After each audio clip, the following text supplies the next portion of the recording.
warahmatullahi wabarakatuh. Perkenalkan, nama saya Susi Fitria Sulistiani, NPM 233507085. Tujuan saya membuat video ini adalah untuk memenuhi tugas ujian tengah semester mata kuliah perbandingan politik yang diampu oleh Ibu Nisa Hoironisa.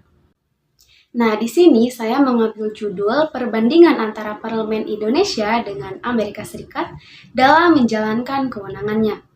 Dengan menggunakan pendekatan tradisional yang akan berfokus pada penjelasan lembaga legislatif yang ada di Indonesia dan juga di Amerika terkait dalam menjalankan kewenangannya, yaitu merancang dan merumuskan undang-undang. Indonesia dan Amerika merupakan negara yang memiliki bentuk parlemen yang sama, yaitu bikameral atau dua kamar. Parlemen atau lembaga legislatif yang ada di Indonesia terdiri dari DPR dan juga DPD, yang kemudian bersama-sama membentuk MPR atau Majelis Permusyawaratan Rakyat. Sedangkan lembaga legislatif di Amerika Serikat terdiri dari House of Representatives dan juga Senat, yang bersama-sama akan membentuk badan perwakilan rakyatnya yang biasa disebut dengan Kongres. Dalam menjalankan kewenangannya, terdapat beberapa perbedaan antara lembaga legislatif di Indonesia dan juga di Amerika. Yang pertama, Indonesia. Indonesia mempunyai dua lembaga legislatif, yaitu DPR dan juga DPD. DPR mewakili daerah pemilihan tertentu dan dipilih dari partai politik. Sementara DPD mewakili provinsi yang dipilih dari kalangan individu. DPR mempunyai wewenang untuk merumuskan rancangan undang-undang dan dapat mengundangkan atau memutuskan rancangan tersebut menjadi undang-undang. Presiden juga dapat mengusulkan rancangan undang-undang yang kemudian akan dibahas bersama dengan DPR. Nah, jika dibandingkan dengan DPR, kewenangan DPD sebagai lembaga perwakilan daerah yang memperjuangkan aspirasi serta kepentingan rakyatnya dari setiap daerah dinilai sangat lemah atau sangat terbatas sekali, karena hanya mempunyai fungsi sebagai pelengkap atau supporting dalam memberikan pertimbangan dan juga persetujuan terhadap rancangan undang-undang yang dibahas oleh DPR. Namun, DPD tidak dapat diutus. Kedua, Amerika Serikat. Amerika Serikat juga mempunyai dua kamar legislatif yang terdiri dari House of Representatives dan juga Senat. House of Representatives terdiri dari 435 anggota yang mewakili daerah pemilihan tertentu.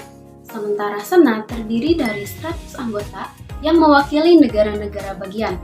Pada dasarnya, House of Representatives dan juga Senat mempunyai wewenang yang sama, yaitu merumuskan rancangan undang-undang yang nantinya akan diajukan kepada Presiden.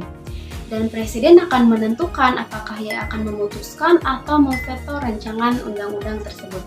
Namun dalam hal perumusan undang-undang, Presiden tidak turut ikut campur. Sebenarnya, Presiden Amerika juga dapat memberikan usulan rancangan undang-undang, namun yang membedakannya dengan Indonesia adalah ketika usulan tersebut diterima oleh House of Representatives maupun Senat, dalam pembahasannya, maka usulan tersebut tidak lagi ditulis atas usulan Presiden.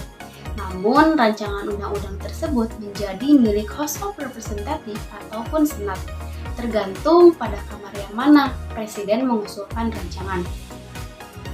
Senat Amerika dipilih sebagai lembaga pembanding karena tugas dan kewenangannya berada dalam posisi yang sama dan berimbang dengan House of Representatives. Selain Presiden, Kongres juga mempunyai kewenangan menolak veto dari Presiden dengan ketentuan memiliki suara 2/3 mayoritas anggota Kongres, baik itu House of Representatives maupun Senat. Berdasarkan penjelasan singkat tadi, saya akan menjelaskan perbandingan kewenangan lembaga legislatif Indonesia dan Amerika Serikat sebagai berikut. Pertama, kekuasaan lembaga legislatif di Amerika Serikat diberikan sepenuhnya kepada Kongres yang terdiri dari House of Representatives dan juga Senat tanpa campur tangan Presiden. Nah, sedangkan di Indonesia, kekuasaan dalam membahas dan merancang undang-undang, Presiden ini dapat turut serta mengusulkan rancangan dan mendapat persetujuan bersama. Yang kedua, berbeda dengan Senat boleh tidak menyetujui rancangan undang-undang hasil House of Representatives Sedangkan di Indonesia, DPD tidak mempunyai fungsi legislasi secara utuh. Dan kewenangannya ini sangatlah terbatas karena DPD hanya untuk memberi pertimbangan. Adapun yang menyebutkan bahwa DPD bisa mengajukan rancangan undang-undang, yang sebenarnya diartikan bahwa rancangan undang-undang yang diajukan yaitu sebelum pembahasan antara DPR dan juga pemerintah. Jadi rancangan undang-undang yang diajukan oleh DPD tetap saja nantinya akan diajukan oleh DPR, karena hanya DPR lah yang dapat mengajukan rancangan undang-undang untuk dibahas.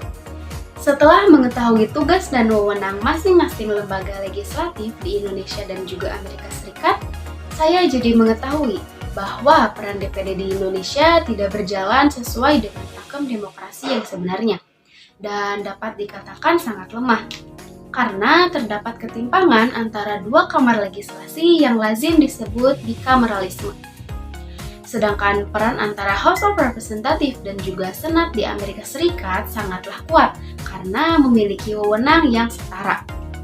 Senat Amerika Serikat memiliki wewenang yang sangat besar, di mana kewenangan yang besar itu mencakup semua aspek-aspek ataupun bidang-bidang dalam kehidupan masyarakatnya.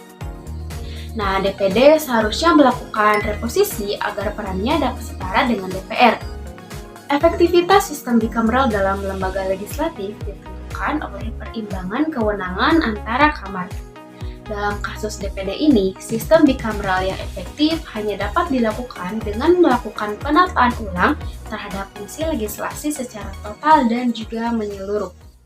Nah, mungkin hanya sekian saja materi yang dapat saya sampaikan. Mohon maaf bila masih banyak kekurangan dan ada kesalahan. Wabillahi taufiq wal hidayah. Wassalamualaikum warahmatullahi wabarakatuh.